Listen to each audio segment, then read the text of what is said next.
Welcome back to Reggie Red's Reactions, man. And it's your boy, Reggie Red. Now today I got a I've had it video for y'all. You know my girls, Jennifer and Pumps.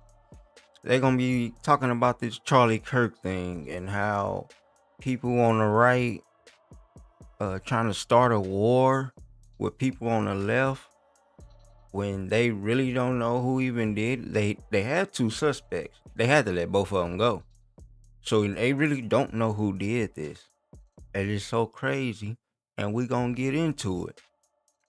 And if you like this video by the end, make sure you like, subscribe, and share with your friends. And make sure you hit them alert bells too, so you know when I'm dropping another video. Let's jump into it. Murdered yesterday at one of his events by an assassin that clearly had to shoot like 200 yards away, one shot, all over social media. The scenes are horrific. Political violence must be condemned all the way across the board. You can disagree with somebody politically, and I disagreed with almost everything that Charlie Kirk says, and I fundamentally abhor gun violence. I abhor it. I don't think anybody should be shot and killed for having an opinion that is different from somebody else's. I this has shaken us here at I've had it to our core. It's terrifying. It's terrifying to see this. And I sometimes think when something like this happens, can we talk about gun violence? A lot of you know who have followed us for a long time. Last October, a young man that works for us, Javier, was shot and killed on October 12th, 2024, and it was devastating. I still think about it 15 times a day. Gun violence is horrific. Yesterday, right after this story broke, there was another shooting at a school in Denver. Guns in schools in America always seems to be a problem. But much to my surprise, there seems to be a coordinated response to violence in the past. In moments like this, we should be lowering the temperature and finding our shared humanity, not fueling more hatred and violence. And here's just a sampling. Libs of TikTok, caps lock, this is war. Joey Manorino, the Democrat Party must be classified as a domestic terror organization and their members, leaders treated accordingly. Enough is enough. Trump goes on blaming the radical left, Gutner Engelman. They've declared war. Another account, there's no going back after this. There's no words to be said. The only way this ends is with complete annihilation of the Democratic Party. Elon Musk, the left is the party of murder. One of the richest men in the world that owns this, saying the left is the party of murder. Sean Davis, the Democrat Party, is a domestic terror organization whose most fanatics will not hesitate to murder their political opponents.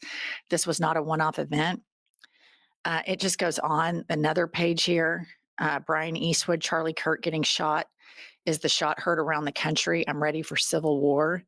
You want to fight, you're going to get it. When Democrats lose elections, they couldn't steal. They murder the people they were unable to defeat.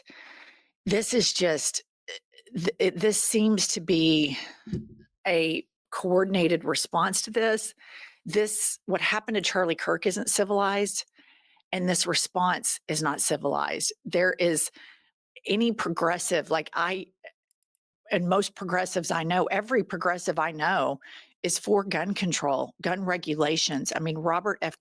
Kennedy Jr.'s dad was shot by an assassin.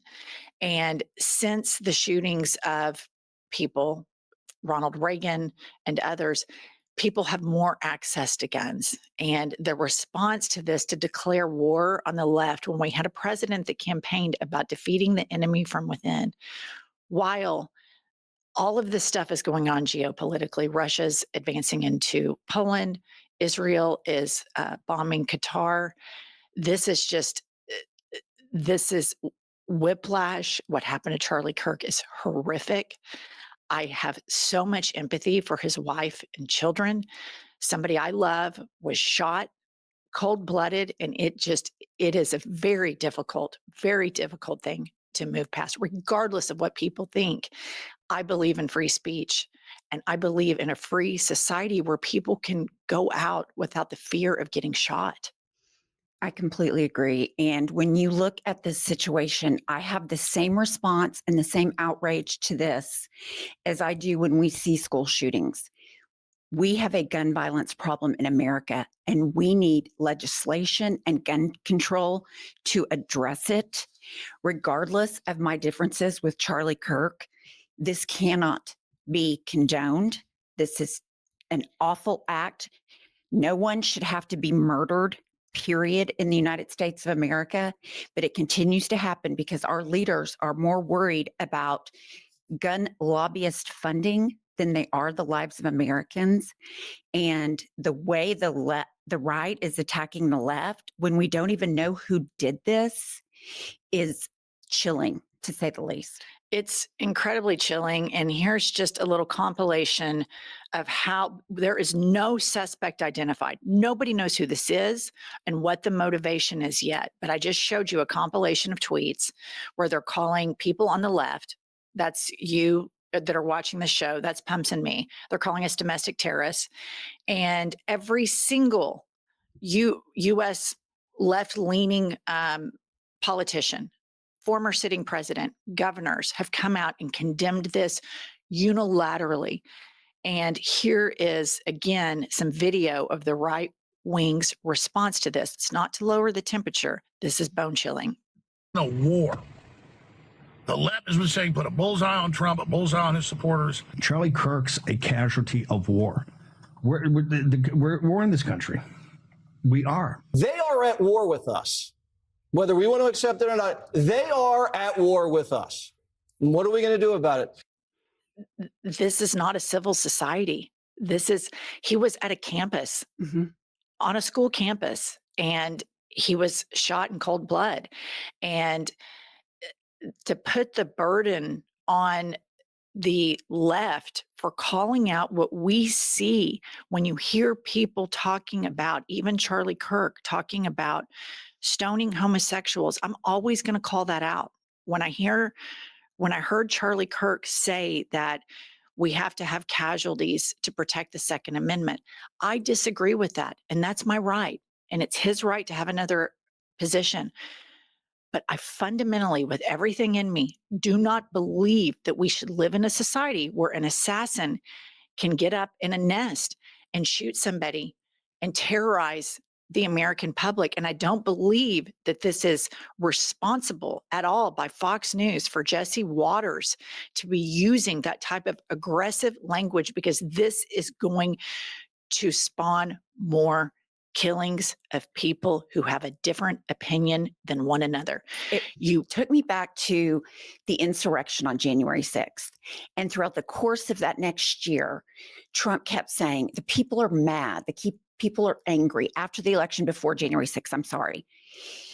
Because they've been lied to. And I'm like, because they were lied to by you. You created the situation where they're angry. There was never a call. Stop the violence. We have got to stop political violence.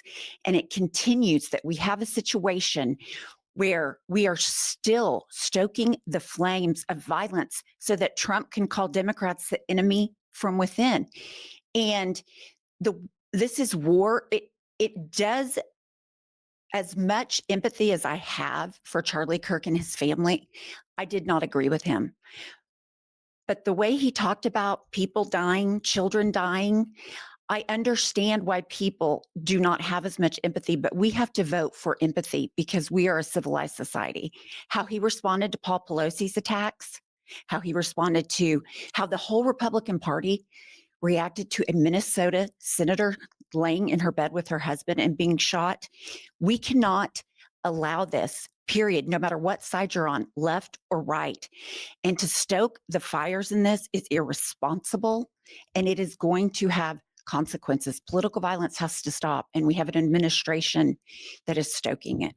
And then here is the sitting president of the United States. Here's his response from the Oval yesterday. Highlight. Years, those on the radical left have compared wonderful Americans like Charlie to Nazis and the world's worst mass murderers and criminals. This kind of rhetoric is directly responsible for the terrorism that we're seeing in our country today, and it must stop right now.